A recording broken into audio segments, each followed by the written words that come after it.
الحمدللہ الحمدللہ رب العالمین والصلاة والسلام علی من کان نبیا و آدم بین الماء والطین وعلی آلہ و اصحابہ اجمعین اما بعد فاعوذ باللہ من الشیطان الرجیم بسم اللہ الرحمن الرحیم۔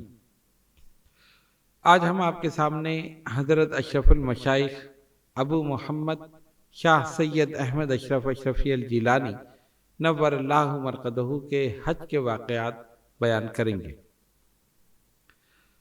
حضرت اشرف المشائخ رحمۃ اللہ علیہ نے 17 حج اپنی حیات مبارکہ میں ادا فرمائے، اور ان حجوں کے دوران مختلف واقعات پیش آئے۔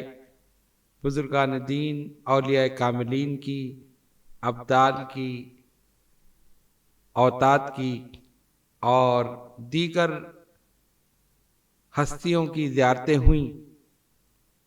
حضرت نے بہت سے واقعات بیان فرما دیے، اور اکثر آپ نے بیان نہیں فرمائے، کیونکہ آپ کی عادت مبارکہ تھی کہ کوئی بھی ایسا واقعہ کہ جس میں لوگ یہ سوچیں کہ یہ نام و نمود کے لیے، شہرت کے لیے بیان کر رہے ہیں، آپ اس کو بتانے سے گریز کرتے تھے۔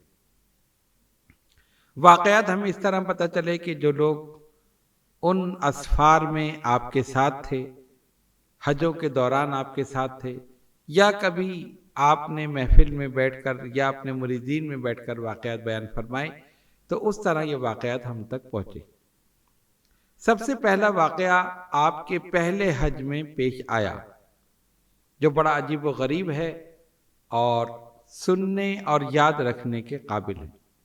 اس سے یہ بھی پتہ چلے گا کہ بزرگان دین، اولیاء کاملین کس طرح اپنے مریدین، متقدین، متوسلین کی مدد فرماتے ہیں۔ حضرت قطب ربانی ابو مخدوم شاہ سید محمد طاہر اشرف الاشرفی الجیلانی نور اللہ مرقدہ نے 1961 میں وصال فرمایا، اور 1962 میں حضرت اشرف المشائخ رحمۃ اللہ علیہ نے پہلا حج ادا فرمایا۔ حضرت خود فرماتے ہیں کہ جب میں حج کے لیے روانہ ہوا، اگرچہ حج کے تمام مسائل اور دیگر معلومات سب میں نے حاصل کر لی تھی، لیکن کیونکہ پہلا حج تھا، اس لیے دل میں یہ ڈر تھا کہ ایسا نہ ہو کہ کوئی چیز رہ جائے، کوئی رکن چھوٹ جائے، اس لیے یہیں سے دعا کرتا ہوا گیا۔ جب وہاں پر پہنچے تو اس زمانے میں یہ گروپ کا سلسلہ نہیں تھا، جس طرح آج گورنمنٹ کی طرف سے گروپ بندی ہوتی ہے اور ان گروپوں کی تعلیم، تربیت کی جاتی ہے۔ علماء کرام حج کے مسائل بیان کرتے ہیں، خطابات کرتے ہیں، یہ چیزیں اس زمانے میں نہیں تھیں۔ لوگ اپنے اپنے طور پر حج کے مسائل بیان کرتے تھے، ایک دوسرے کو بتاتے تھے، کتابیں ساتھ لے جاتے تھے۔ حضرت اشرف المشائخ رحمۃ اللہ علیہ فرماتے ہیں کہ کیونکہ میرا پہلا حج تھا اور کوئی جاننے والا بھی ساتھ نہیں تھا، اور یہ بھی خدشہ تھا کہ کوئی رکن، کوئی ایسی چیز مجھ سے نہ رہ جائے کہ جس سے حج مکمل نہ ہو، یہ تمام چیزیں پیش نظر تھیں، تو فرماتے کہ جہاز میں مجھے ایک صاحب سے ملاقات ہوئی جو انڈیا کے رہنے والے تھے، اور وہیں سے تعلق ان سے رہا تھا اور ہمارے پورے خاندان کو جانتے تھے۔ انہوں نے دیکھا کہ ارے حضرت، آپ یہ تو بہت اچھا ہوا کہ آپ حج میں ہمارے ساتھ ہوں گے، آپ ایسا کریں کہ ہمارے گروپ میں آ جائیں۔ اس لیے کہ ہم نے 8-10 آدمیوں کا ایک گروپ بنایا ہے، ہم سب ایک ساتھ رہیں گے، ایک ساتھ خرچہ کریں گے، ایک ساتھ جہاں بھی جانا ہو جائیں گے۔ تو اس میں بھی اکثر لوگ ایسے ہیں کہ جو پہلی مرتبہ جا رہے ہیں، اکثر وہ ہیں کہ جو ہر سال جاتے ہیں، تو ان کی وجہ سے اور لوگوں کو بھی فائدہ ہوگا۔ حضرت اشرف المشائخ رحمۃ اللہ علیہ فرماتے ہیں کہ میں نے سوچا کہ یہ تو بہت اچھی بات ہے، یہ لوگ میرے جاننے والے بھی ہیں اور میرا پہلا سفر ہے، میں ان کے ساتھ ہو گیا۔ حج سے قبل حرم میں بیٹھے تھے اور وہ تمام افراد جو ایک گروپ کی صورت میں تھے وہ بھی آگے پیچھے وہیں حضرت کے قرب و جوار میں بیٹھے تھے۔ حضرت فرماتے ہیں کہ میں اپنے وظائف پڑھنے میں مشغول تھا کہ ان لوگوں نے آپس میں گفتگو شروع کر دی حرم میں بیٹھ کر۔ ایک نے کہا کہ یار یہ ہمارا پہلا حج ہے، ہم جائیں گے، لوگوں کو تحفے دینے ہوں گے، اور یہاں کا سب سے بڑا تحفہ آب زمزم اور کھجور ہے، تو کھجوریں بھی لینی ہیں۔ اس کے ساتھ ساتھ ٹوپیاں، تسبیحاں جو عام طور پہ لوگ لاتے ہیں وہ بھی لینی ہے۔ تو ہم یہ 8-10 آدمی ہیں، بلکہ اس سے زیادہ ہیں، تو ایسا کرتے ہیں کہ ابھی یہ سب معلوم کر لیں کہ کس کو کتنی کھجوریں چاہیے، کتنا آب زمزم چاہیے، کتنی ٹوپیاں اور تسبیحاں چاہیے، تو ہم تھوک کے حساب سے وہ سب چیزیں لے لیں گے، یعنی ہر ایک سے پوچھ کر اس کو لکھ لیں اور پھر کل جتنی بھی ہوں ایک ساتھ لے لیں اور بعد میں اس پیسے کو تقسیم کر دیں۔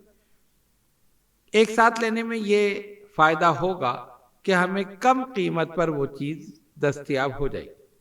تو سب سے پوچھ رہے تھے، لکھ رہے تھے، تو انہوں نے مجھ سے بھی پوچھا کہ حضرت آپ کو کتنی کھجوریں چاہیے، کتنے کلو کھجوریں آپ لے کے جائیں گے، ٹوپیاں، تسبیحاں آپ کو کس تعداد میں چاہیے۔ حضرت فرماتے ہیں کہ میں سوچ ہی رہا تھا کہ میں بھی ان کو بتاؤں اور کہوں کہ بھئی میرا بھی پہلا حج ہے، ظاہر مریدین، معتقدین، متوسلین ہیں۔ اچانک میں نے دیکھا کہ سامنے سے والد گرامی حضرت قطب ربانی سید طاہر اشرف جیلانی رحمۃ اللہ علیہ تشریف لا رہے ہیں۔ میں نے ان کو دیکھا تو ایک دم میں حیران ہوا کہ یہ کیسے آ گئے۔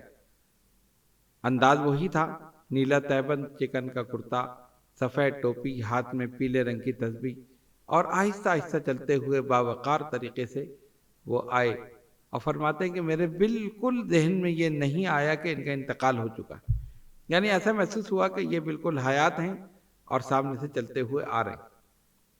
وہ آئے اور آ کر میرے دائیں جانب بیٹھ گئے اور انہوں نے مجھ سے کہا کہ یہ کیا تمہیں دنیاوی خیالات یہاں پر آ رہے ہیں؟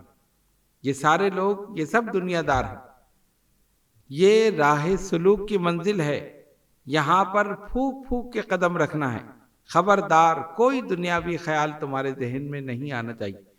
جو کچھ تمہیں پڑھنے کے لیے بتایا گیا اسے نہایت خشوع و خضوع کے ساتھ پڑھتے رہو، ان کو چھوڑ دو، یہ جو کچھ کر رہے ہیں کرنے دو، تمہیں ان کی طرف توجہ دینے کی ضرورت نہیں۔ فرماتے ہیں یہ کہا اور اس کے بعد اسی طرح اٹھے اور چلتے ہوئے چلے گئے اور حرم سے باہر تشریف لے گئے۔ فرماتے ہیں کہ ان کے جانے کے بعد مجھے خیال آیا کہ ان کا تو وصال ہو چکا ہے، یہ تو روحانی طور پر آئے ہیں۔ بس پھر کیا تھا کہ میرے ایک دم طبیعت میں ہی تبدیلی پیدا ہو گئی، کیفیت ہی بدل گئی۔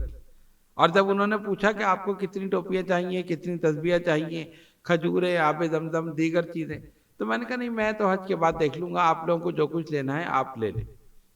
اور اس کے بعد میں نے بالکل خیالات ادھر سے ہٹا کر نہایت خشوع و خضوع کے ساتھ پڑھنا شروع کیا، طواف کرتا رہا، ہر نماز کے بعد پڑھتا رہا، یہاں تک کہ 7 لاکھ استغفار حرم شریف میں مکمل کی پہلے حج میں۔ اس کے بعد حج کا زمانہ آ گیا، مینا، عرفات، مزدلفہ، جس طرح کے تمام اراکین ادا کیے جاتے ہیں، سب کچھ ہوا۔ یہاں سے فارغ ہو کر پھر مدینہ طیبہ حاضری ہوئی سرکار کی بارگاہ میں، اور وہاں پر 1.25 لاکھ درود شریف مکمل کیا مواج شریف میں۔ حضرت فرماتے ہیں کہ جب 1.25 لاکھ درود شریف مکمل ہوا تو میں نے دیکھا کہ حضرت والد گرامی قطب ربانی پھر سامنے سے تشریف لا رہے، وہی نیلا تہبند چکن کا کرتا، سفید ٹوپی، ہاتھ میں پیلے رنگ کی تسبیح، اور آہستہ آہستہ چلتے ہوئے میرے قریب آئے۔ اب میں ڈر گیا کہ شاید مجھ سے پھر کوئی غلطی ہو گئی، جو یہ مجھے تنبیہ کرنے کے لیے آئے ہیں۔ وہاں بھی غلطی ہوئی تھی تو وہاں بھی تشریف لائے تھے، اب ایسا نہ ہو کہ یہاں کوئی ایسی غلطی ہو گئی ہو۔ تو میں بڑے عجیب عالم میں، عجیب کیفیت میں بیٹھا تھا کہ وہ میرے قریب آئے اور آ کر بالکل میرے برابر بیٹھ گئے اور اپنا ہاتھ انہوں نے میری کمر پہ رکھا اور فرمایا مبارک ہو، تمہارا حج قبول ہو گیا۔ میں ابھی بارگاہ رسالت صلی اللہ علیہ وسلم سے آ رہا ہوں اور سرکار نے یہ فرمایا ہے کہ ان کو بتا دو کہ ان کا حج قبول ہو چکا۔ فرماتے ہیں کہ میں نے یہ سنا تو خوشی میں میری آنکھوں سے آنسو نکل آئے، اور اس کے بعد وہ اسی طرح اٹھے چلتے ہوئے وہ چلے گئے۔ تب مجھے احساس ہوا کہ روحانی طور پر یہ آئے تھے۔ اب آپ نے دیکھا کہ بزرگان دین، اولیاء کاملین کس طرح اپنے شہزادوں کی، اپنے مریدین کی، اپنے معتقدین کی مدد کرتے ہیں۔ حضرت اشرف المشائخ رحمۃ اللہ علیہ فرماتے تھے کہ اگر وہ مجھے تنبیہ نہ کرتے تو میں بھی انہی لوگوں کے ساتھ مل جاتا، ہو سکتا ہے کہ انہی کے ساتھ گفتگو کرنے لگتا اور وہ عبادت ریاضت رہ جاتی، لیکن حضرت نے بر وقت تنبیہ فرمائی، تمام خیالات ذہن سے نکل گئے۔ وہاں پر 1.25 لاکھ استغفار مکمل کی، مدینہ طیبہ میں 1.25 لاکھ درود شریف مکمل کیا۔ الحمدللہ یہ دونوں چیزیں مکمل بھی ہو گئیں، حج کی قبولیت کی بشارت بھی مل گئی، اور میں تمام نعمتیں لے کر واپس پاکستان آ گیا۔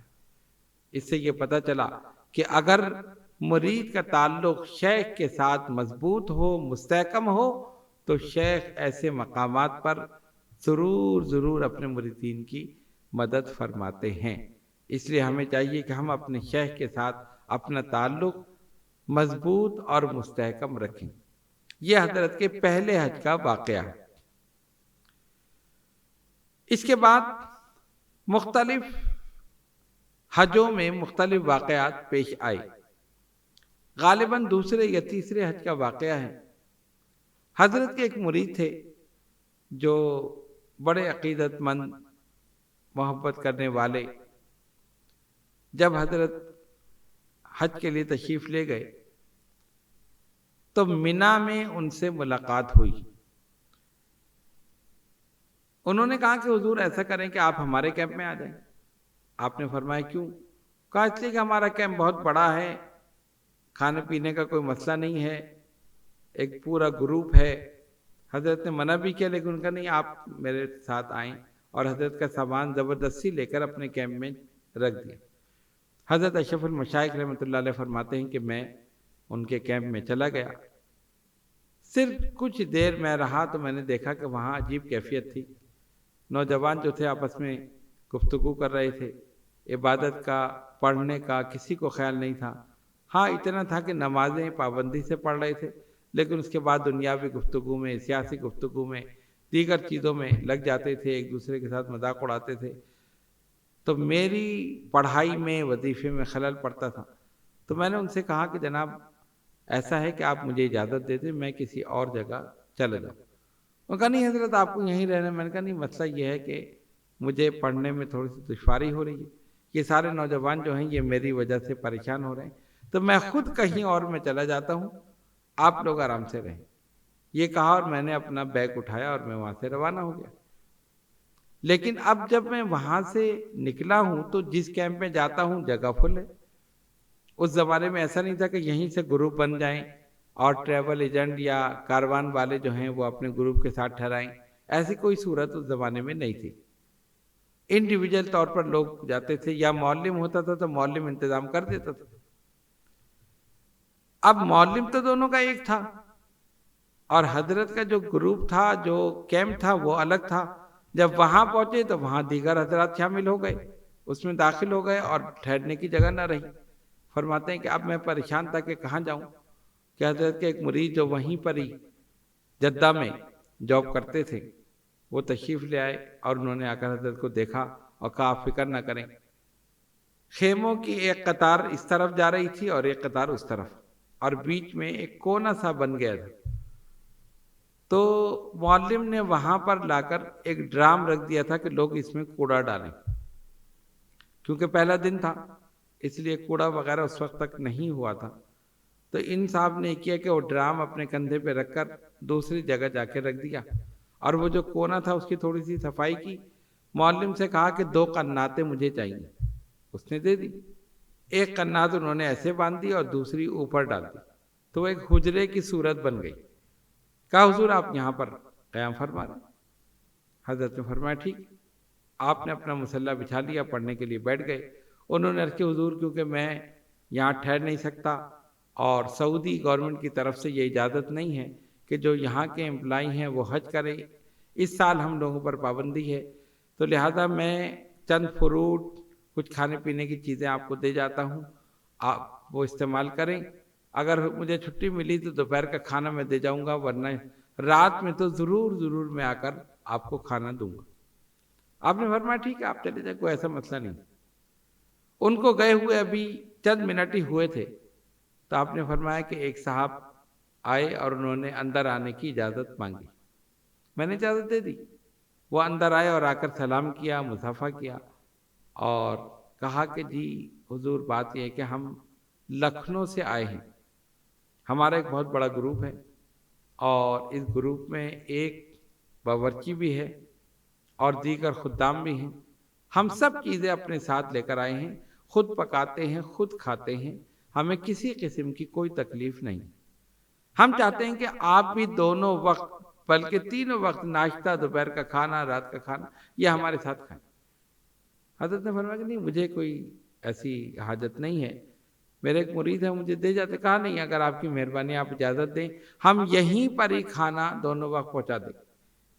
حضرت اشرف المشائخ رحمۃ اللہ علیہ فرماتے ہیں کہ جب انہوں نے زیادہ اصرار کیا تو میں نے اجازت دے دی۔ اب جب دوپہر کا وقت ہوا اور ان کا خادم ٹرے لے کر آیا، وہ جو کپڑے سے ڈھکی ہوئی تھی، جب اس کو دیکھا تو میں حیران رہ گیا کہ اتنا کھانا تھا کہ 4 آدمی آرام سے کھا لیں۔ میں نے کہا بھائی میں اتنا نہیں کھاتا، یہ سفر ہے، دوسرے عبادت بھی کرنی ہے۔ کہا نہیں، ہمیں نہیں پتا، آپ جتنا کھائیں کھائیں، باقی چھوڑ دیں۔ فرماتے کہ اس میں سے میں نے کھایا۔ دونوں وقت ان کی طرف سے کھانا آتا اور قسم قسم کے کھانے، نئی قسم کے کھانے، جو باورچی ان کے ساتھ تھا پکاتا تھا، اس کے ہاتھ میں بڑی لذت تھی۔ اور جب شام کے وقت یہ صاحب آئے جو حضرت کے مرید تھے، جو وہاں جاب کر رہے تھے، انہوں نے دیکھا تو حیران رہ گئے۔ حضرت نے کہا دیکھو اللہ تعالیٰ نے کیسے انتظام کر دیا، ہمیں کوئی اب فکر نہیں ہے، نہ کھانے کی نہ پینے کی، بلکہ وہ کہتے ہیں اس کے علاوہ بھی کبھی بھی کسی چیز کی ضرورت پڑے، اگر آپ کا چائے کو دل چاہے یا کوئی اور چیز آپ لینا چاہیں، آپ صرف ہمارے خادم کو حکم کرتے ہیں، یہ کام ہو جائے۔ حضرت اشرف المشائخ رحمۃ اللہ علیہ فرماتے تھے جو اللہ کی ذات پر بھروسہ کرتا ہے، اللہ تبارک و تعالی اس کے لیے رحمت کے دروازے کھول دیتا ہے، رزق کے دروازے کھول دیتا ہے، روزگار کے دروازے کھول دیتا ہے۔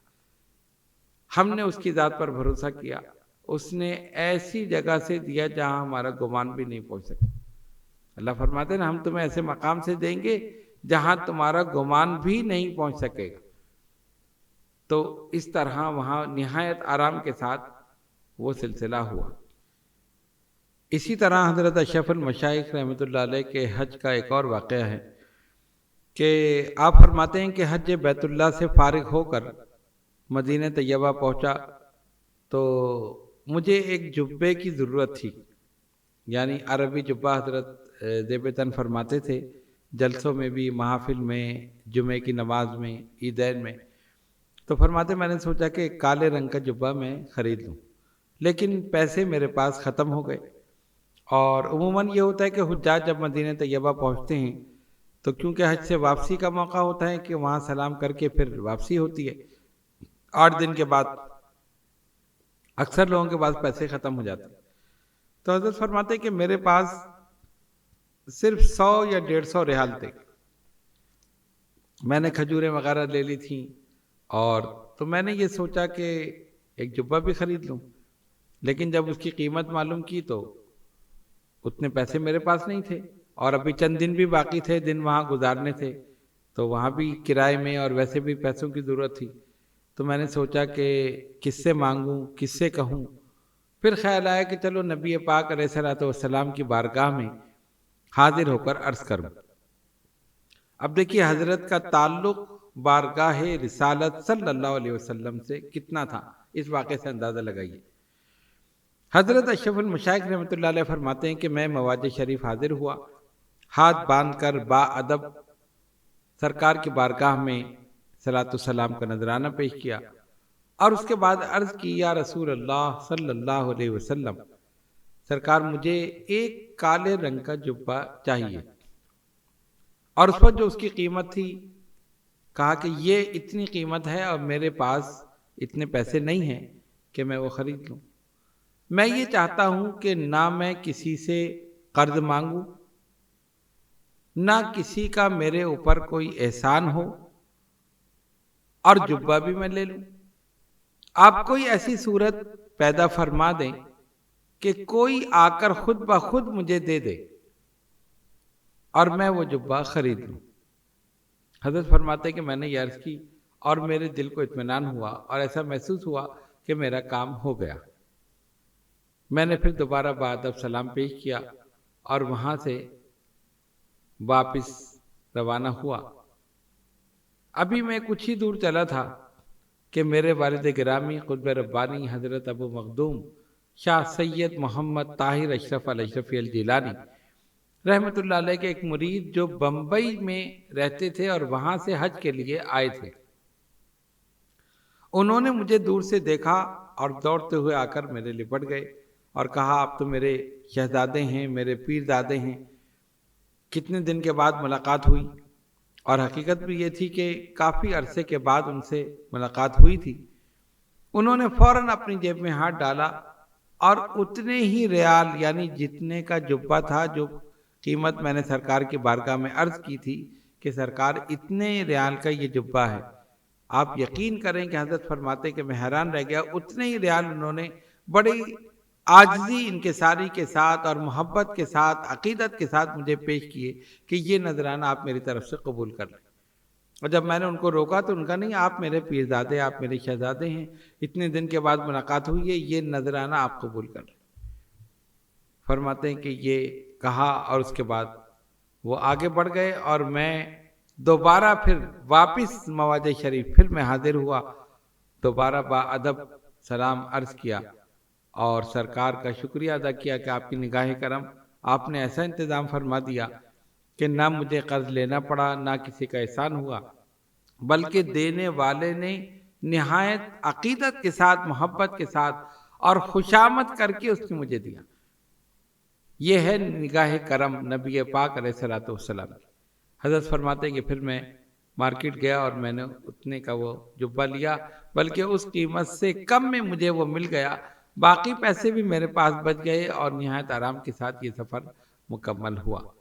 اس سے یہ پتہ چلا کہ اگر طلب صادق ہو تو عطا ضرور ہوتا ہے، لیکن شرط یہ ہے کہ طلب صادق ہونی چاہیے اور دل میں یقین ہونا چاہیے کہ نبی پاک علیہ الصلوۃ والسلام سن بھی رہے ہیں اور انتظام بھی فرما رہے ہیں، مدد بھی فرما رہے ہیں، دستِ گیری بھی فرما رہے ہیں۔ حضرت اشرف المشائخ رحمۃ اللہ علیہ اپنے حج کے واقعات عام طور پر بیان نہیں فرماتے تھے، جس طرح کہ عام لوگوں کا ہوتا ہے کہ کوئی واقعہ ہوا سب کے لوگوں میں بیٹھ کر بیان کر دیا، ہم نے یہ کیا، ہم نے یہ دیکھا۔ حضرت کی یہ عادت نہیں تھی، چھپاتے تھے۔ ایک مرتبہ ایسی محفل میں بیٹھے تھے، ذکر نکلا تو آپ نے بیان فرما دیا اور ہم نے اسے نوٹ کر لیا۔ حضرت اشرف المشائخ رحمۃ اللہ علیہ فرماتے ہیں کہ میں حرم میں بیت اللہ کے پاس بیٹھا تھا، میں نے دیکھا کہ کچھ لوگ اچانک حرم میں داخل ہوئے، سفید عمامہ، سفید لباس یعنی کرتا، اور جو سب سے آگے تھے ان کی سفید داڑھی تھی اور ان کے پیچھے جو تھے ان کی سیاہ داڑھی تھی، لیکن سب ایک دوسرے کے کندھے پر اس طرح ہاتھ رکھے ہوئے تھے، ایک ساتھ حرم میں داخل ہوئے اور انہوں نے طواف شروع کیا۔ حضرت فرماتے کہ میں بڑے غور سے ان کو دیکھتا رہا، جب میں نے گنا تو وہ 40 تھے۔ میں سمجھ گیا کہ یہ 40 ابدال ہیں جو ایک ساتھ طواف کرنے کے لیے آئے ہیں۔ پھر میں نے ایک اور حیران کن منظر دیکھا کہ ان کو دیکھتے ہوئے جب ان کے قدموں پر نظر پڑی تو وہ 1 یا 2 فٹ زمین سے بلند تھے، یعنی ایسا محسوس ہوتا کہ ان کے لیے ایک الگ سے کوئی سطح زمین ہے، اس پر وہ لوگ چل رہے ہیں، یعنی عام لوگوں سے بلند نظر آ رہے اور کوئی ان کو نہیں دیکھ رہا۔ حضرت اشرف المشائخ رحمۃ اللہ علیہ فرماتے ہیں کہ میں نے سوچا کہ ان سے ملاقات کی جائے، تو جب میں نے دیکھا کہ ان کے 7 چکر مکمل ہو گئے اور اب یہ جائیں گے تو میں اسی مقام پر آ کر کھڑا ہو گیا جہاں طواف مکمل ہوتا ہے، یعنی حجر اسود کے قریب۔ تھوڑے فاصلے پر. جب وہ صاحب آئے میں نے السلام علیکم ورحمۃ اللہ کہا، ہاتھ آگے بڑھایا. انہوں نے مجھے دیکھا اور انہوں نے بھی ہاتھ آگے بڑھایا، لیکن جب ہم نے ہاتھ ملایا تو مجھے محسوس ہوا کہ میرا ہی ہاتھ آپس میں ملے ہوئے، یعنی ان کا ہاتھ میرے ہاتھوں کے درمیان محسوس نہیں ہوا، صرف اتنا محسوس ہوا جیسے روئی ہوتی. اس کے بعد انہوں نے ایک قدم نیچے رکھا اور غائب ہو گئے. دوسرے صاحب آئے، ان سے ہاتھ ملایا، انہوں نے قدم نیچے رکھا، غائب ہو گئے. تیسرے صاحب آئے، اسی طرح 40 کے 40 ابدال حضرت نے سب سے مصافحہ فرمایا اور سب ایک قدم نیچے رکھتے تھے اور غائب ہو جاتے تھے. ایسا محسوس ہوتا تھا کہ جیسے وہ کوئی زینہ ہے، کوئی سیڑھی ہے جس میں وہ نیچے اتر رہے. اس سے یہ پتہ چلا نہ جانے کتنے ابدال، اوتاد، اقطاب، اغواص، نقبا، نجبا، یہ جتنے بھی باطنی طور پر عہدے، مناصب ہیں، مراتب ہیں، ان پر فائز نفوس قدسیہ کتنی تعداد میں وہاں پر آتے ہوں گے، لیکن ہر کسی کو وہ منظر نظر نہیں آتا. آنکھ والا تیری جوگن کا تماشا دیکھے، دیدہ کور کو کیا اے نظر کیا دیکھے. کتنے لوگ جاتے ہیں، طواف کر کے آ جاتے ہیں، عبادت کر کے آ جاتے ہیں. یقیناً ان کا حج، ان کی عبادت، ان کے طواف، یہ ساری چیزیں قبول ہوتی ہیں، لیکن وہ مناظر جو اہل اللہ دیکھتے ہیں، جو باطنی نظر رکھنے والا دیکھتا ہے، وہ ظاہری نظر رکھنے والا نہیں دیکھتا. حضرت اشرف المشائخ ابو محمد شاہ سید احمد اشرف اشرفی الجیلانی نور اللہ مرقدہ کی حیات مبارکہ میں ایسے بے شمار واقعات خصوصاً حج کے موقع پر پیش آئے. ہم گزشتہ نشستوں میں بھی ان میں سے بہت سے واقعات پیش کر چکے، اور بہت سے واقعات ایسے بھی ہیں جو اس وقت ہمارے ذہن میں نہ ہوں، اور ایسے بھی ہیں جو تحریر میں نہیں آئے، لیکن ہم نے کوشش کی ہے کہ اکثر واقعات کو تحریر کر دیا جائے. ایک کتاب واقعات و حقائق فی حیات اشرف المشائخ، یہ حضرت کے یوم وصال پر یہ کتاب شائع ہوئی تھی، اور اس میں اکثر واقعات شامل کر دیے گئے تھے، لیکن اس کے باوجود بھی بہت سے ایسے واقعات ہیں کہ جو شامل نہیں ہوئے.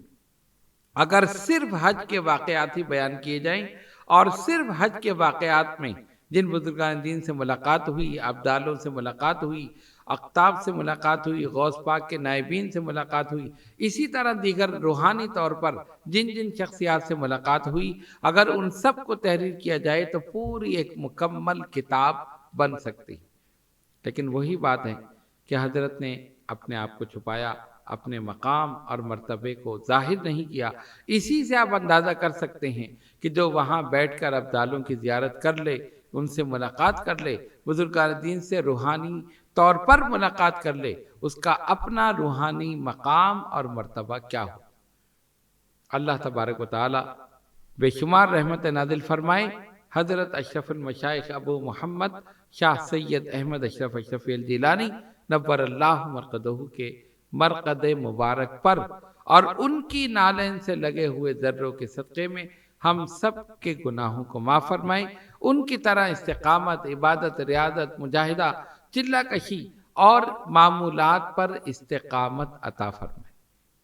وآخر دعوانا ان الحمد للہ رب العالمین.